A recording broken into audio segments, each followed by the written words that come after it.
La gran crisis económica de 1929. Con la crisis económica que nuestra sociedad actual está sufriendo, es fácil que se eche la mirada atrás y se compare con las grandes crisis que han afectado al mundo en los últimos tiempos.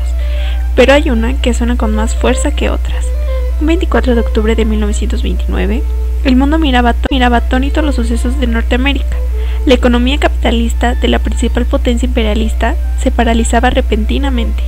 La riqueza que miles de capitalistas creían tener a través de acciones y títulos se les esfumaba como el agua entre las manos.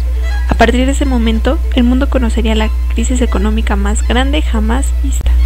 La crisis de 1929. Inicio. Al término de la Primera Guerra Mundial, los países europeos que sufrieron los estragos del conflicto bélico se enfocaron en reconstruir su industria, sus terrenos, su economía, su sociedad y se esforzaron en alimentar a las miles de personas hambrientas y sin empleo. Es por ello que las potencias de Occidente se dispusieron a proveer materia prima y alimento, hecho que los enriqueció, pero debido a la gran demanda de insumos, las monedas europeas se devaluaron respecto al dólar, trayendo consigo una inflación de talla mundial, exceptuando, claramente, al gran capitalista occidental de las barras y estrellas. Las causas de la Gran Depresión. 1. La sobreproducción. La producción supera las necesidades reales del consumo a partir de 1925. 2. El desorden monetario. La pérdida de patrón de oro y la excesiva dependencia financiera de los Estados Unidos, convertidos en los principales acreedores y con Wall Street como el centro financiero más importante del mundo.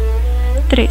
La existencia de nuevos centros financieros como el de Wall Street, junto con los de Londres y París, originó una competencia de préstamos exteriores entre el dólar y la libra que añadió nuevas dosis de inestabilidad. 4. La desigual y relativa recuperación económica. Únicamente los Estados Unidos tuvieron una clara recuperación. Causas del crack de 1929. 1. La principal causa del crack de la bolsa de Nueva York fue la especulación. 2. La inflación monetaria, que dio como resultado una política de dinero barato y facilidad de créditos. 3. La estructura bancaria, que estaba formada por múltiples y pequeños bancos, cuya supervivencia financiera dependía del alza de los valores de bolsa. 4.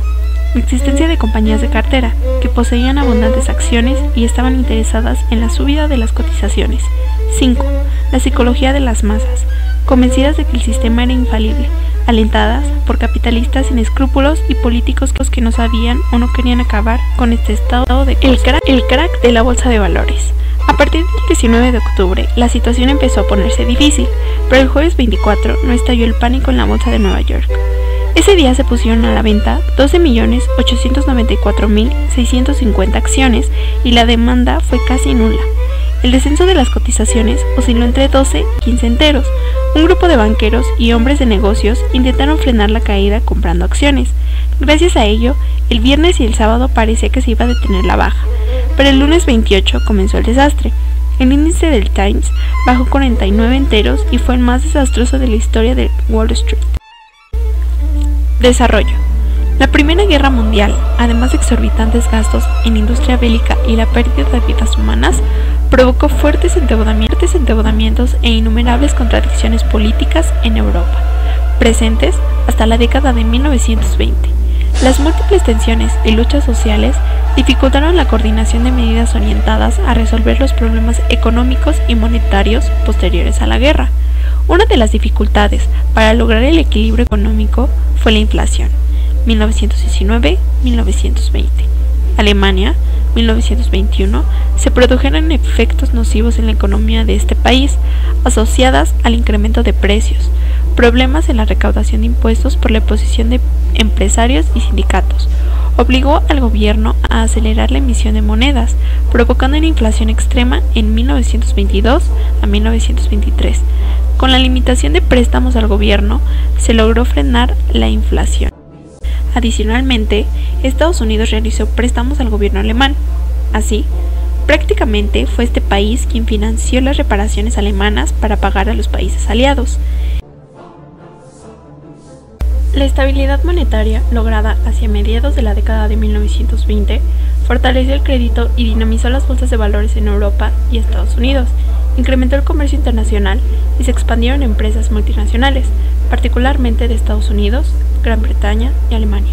El impulso industrial introdujo confianza en las inversiones en la bolsa de valores, tanto que a la vuelta al patrón oro se asoció no solo a la estabilidad económica, sino, además, a la idea de un enriquecimiento rápido. Ya en 1927 hubo un desplome de la bolsa de Berlín. En 1928 cayó la bolsa de Bruselas. En 1929, las cotizaciones en Europa tendieron a bajar debido a la quiebra de empresas en Francia, lo que causó la caída de la bolsa. Los acontecimientos descritos anteriormente expresaban ya una fuerte inestabilidad política y económica mundial. Consecuencias. La depresión subsiguiente fue la peor de la historia estadounidense. En 1932, el Producto Interno Bruto había disminuido un 27% y la producción industrial un 50%. En 1933, el desempleo llegó al 25%. Solo en 1940 se recobró el nivel de producción previo a 1929, y esto se debió al estallido de la Segunda Guerra Mundial. Los sectores más gravemente afectados fueron la agricultura, la producción de bienes de consumo y la industria pesada. El sector de la vivienda estaba también saturado de casas vacías cuyos propietarios no habían podido pagar sus hipotecas. Conclusión. Bien queda demostrado con los sucesos de la historia que Estados Unidos ha utilizado variedad de estrategias para crecer como nación, pero crecer en su ego también le ha traído una variedad de repercusiones negativas. Estados Unidos, al encontrarse en éxtasis después de la Gran Guerra, al brindar apoyo a los países destruidos por esta y ver la posibilidad de expandir su mercado, elevando la producción a niveles desmedidos sin tomar en cuenta de que el antiguo continente pronto se recuperaría y no necesitaría más de los productos norteamericanos. Es así como se produce una gran cantidad de oferta invendible que sobrepasa los índices de la demanda, apenas recuperado. Y el crack del 29 influenció de manera significativa para dar pie a la Segunda Guerra Mundial. Desde luego que la respuesta es afirmativa, puesto que en Alemania determinó el futuro de su política, ya que la población vio al nazismo como una forma eficaz de salir de la desgracia, y este partido lo logró aplicando incentivos a la industria, pero después dominando completamente la economía, y su total recuperación suponía el descenso a los gastos en rearme, pero la ideología nazista así no lo quería, pues consideraba la guerra como una forma más fácil de obtener grandes beneficios. Gracias.